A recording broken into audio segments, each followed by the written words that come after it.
E aí, turma, boa noite. Para a gente dar uma explanada aí a respeito dos slides que estão disponíveis no portal, juntamente com uma atividade para vocês entregarem até na sexta-feira, tá? Hoje a gente vai conversar um pouquinho sobre a origem e a importância dos insetos como praga em áreas cultivadas, né? Nesse primeiro slide, né, nós temos um pouquinho aqui sobre os recursos alimentares, né, da classe insecta. A gente tem aí um gráfico, tá, sobre fitófagos, carnívoros, hematófagos, coprófagos, detritivos, né, e 10% desses indivíduos que são considerados pragas. Né? Eu coloquei esse gráfico para vocês entenderem a proporção, né, desses indivíduos. Não necessariamente os indivíduos que têm comportamento de fitófago, carnívoro, né, coprófago, são indivíduos considerados pragas. Nós, inclusive, já falamos em sala de aula quem é cada indivíduo desse que apresenta esse tipo de comportamento. Fitófago, aquele que tem o hábito, né, de se alimentar de seivas das plantas, ele tem um aparelho bucal típico de indivíduo fitófago, né, que é o estilete. Nós temos os indivíduos carnívoros, né, que se alimentam inclusive de outros insetos. Os hematófagos, que já têm esse comportamento alimentar de sangue. Os coprófagos, né, que são indivíduos que se alimentam de fezes, né, nós temos o exemplo lá do rola-boss, né, e entre outros indivíduos aí que possuem hábitos alimentares diferenciados. Desses indivíduos, nós temos 10% que são considerados pragas agrícolas, que está ali inclusive relacionado no slide, todas as ordens que nós estudamos até o momento, né? Esses indivíduos que são considerados pragas, eles apresentam características, né, típicas de indivíduos que têm esse tipo de comportamento de praga dentro das áreas de produção. Né, que existem várias definições que a gente pode encontrar, né, se vocês fizerem alguma pesquisa de o que leva um indivíduo a ser considerado uma praga, a gente vai encontrar inúmeros tipos de definições. Né? Aquele indivíduo ele é considerado praga a partir do momento que ele causa algum dano econômico na minha produção. Tanto que vocês vão ver aqui o conceito que foi colocado para vocês, que eu achei que foi um conceito mais pertinente que a gente pode utilizar, mas existe uma infinidade de conceitos. Mas resumindo, são indivíduos que eles são considerados pragas a partir do momento que causam um dano econômico dentro da minha área de produção. E a relação inseto-planta ela é extremamente importante, porque essa relação do indivíduo com a planta é que vai caracterizar se ele é um indivíduo praga, se ele é um indivíduo benéfico, né? Inclusive, né, as defesas que a planta vai manifestar com a presença daquele indivíduo que é considerado praga. Existem dois tipos de mecanismo de proteção que a planta manifesta, que é o tipo de proteção química e a proteção física. Inclusive, com o ataque de pragas, ocorre uma infinidade de reações químicas na planta. Né? Uma delas é a perda da capacidade fotossintética, que a planta ela não consegue fazer justamente pelo ataque da praga, né? Porque danifica as paredes celulares e ela não consegue mais fazer esse processo da fotossíntese, por isso que inclusive ela perde coloração, né? E afeta diretamente a produção. Aí nós temos também a proteção física, né, que inclusive algumas delas apresentam substâncias cerosas, né, que a gente consegue até observar, olho nu, essas substâncias cerosas eliminadas pelas plantas justamente pela presença desses indivíduos pragas, né, que eles estão afetando o desenvolvimento dela. Então, como mecanismo de defesa, ela começa a manifestar esse tipo de proteção. No slide aqui eu coloquei defesa física com a utilização dos silicatos. Como é que é essa defesa física? Né? Essa defesa física da planta, além desse exemplo que eu dei das substâncias cerosas que ela começa a manifestar, existe também quando a gente utiliza, né, que é um método que a gente utiliza para aumentar as defesas da planta, é a utilização de silicatos na adubação. Né? O que esse silicato vai promover? Né? Ele vai fazer com que as folhas fiquem rígidas e dificultem aí ela ser afetada pelo inseto praga, né? Se o indivíduo é um fitófago, ele não vai conseguir perfurar a folha. Se for um indivíduo mastigador, ele não vai conseguir mastigar. Por isso que é importante a gente conhecer que tipo de indivíduo é esse que está ocorrendo no ambiente, para que a gente possa tomar essas medidas, né?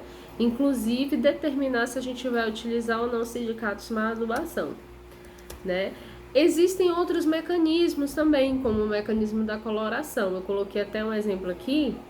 O repolho roxo, a coloração dele repele uma determinada espécie de lepidópteras, né? Que eu até coloquei aqui, que é a Pieris rapi, que ela acaba se repelindo justamente pela coloração desse repolho roxo. Então, existem inúmeros tipos de mecanismos que a gente pode encontrar manifestado pelas plantas que repelem alguns indivíduos na natureza, né?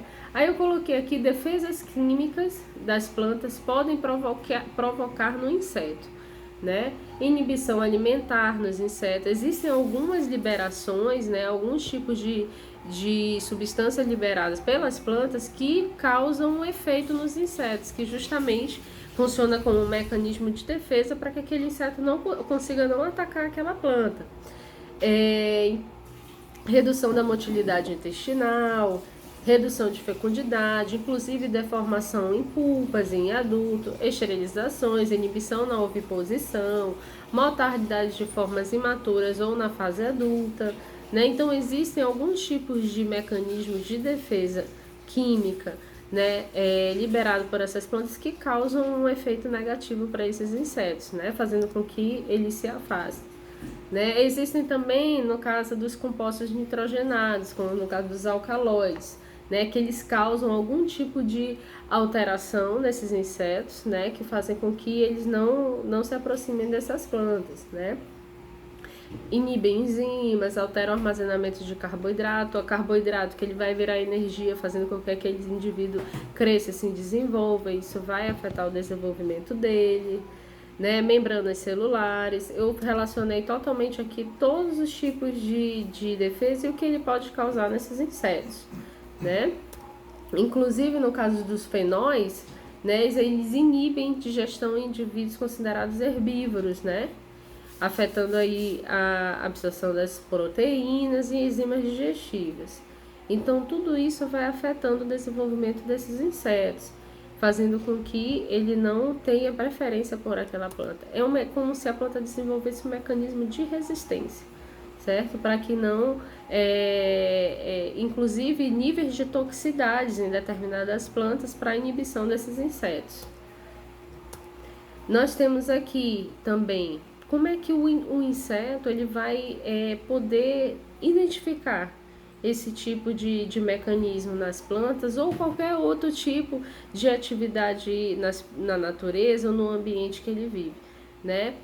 Então ele possui alguns órgãos, né? Estruturas corporais que possibilitam ele ter esse tipo de percepção, como os olhos, tarsos das pernas anteriores, antenas e as peças bucais, né?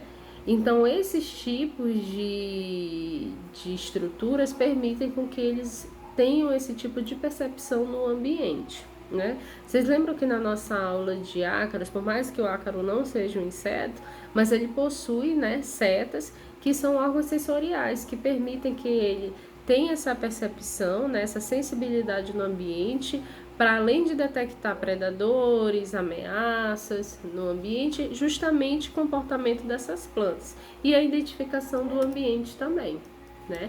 Eu coloquei algumas imagens aqui, justamente a gente tem aqui uma imagem de uma lagarta, né? Os tarsos anteriores, eles permitem justamente essa percepção física e química do inseto em relação à planta, que é extremamente importante, apesar que a relação solo, planta e inseto também é extremamente importante, né? Que a gente vai ver mais à frente, mas essa percepção inseto-planta também é extremamente importante. A gente entender como é que funciona esse mecanismo. Então, os tarsos anteriores aqui, como vocês estão vendo nessa imagem de uma lagarta, né, desfolhadora, justamente proporciona essa percepção física e química da planta, né? Que ela vai percebendo o ambiente, né? As antenas, elas detectam informações do ambiente através da sensação tátil, né? Vibratória, térmica, olfativa e gustativa. Então, a partir daí, o inseto começa a observar se alguma reação química está ocorrendo naquela planta, se a planta está liberando alguma substância, inclusive substância tóxica ou não.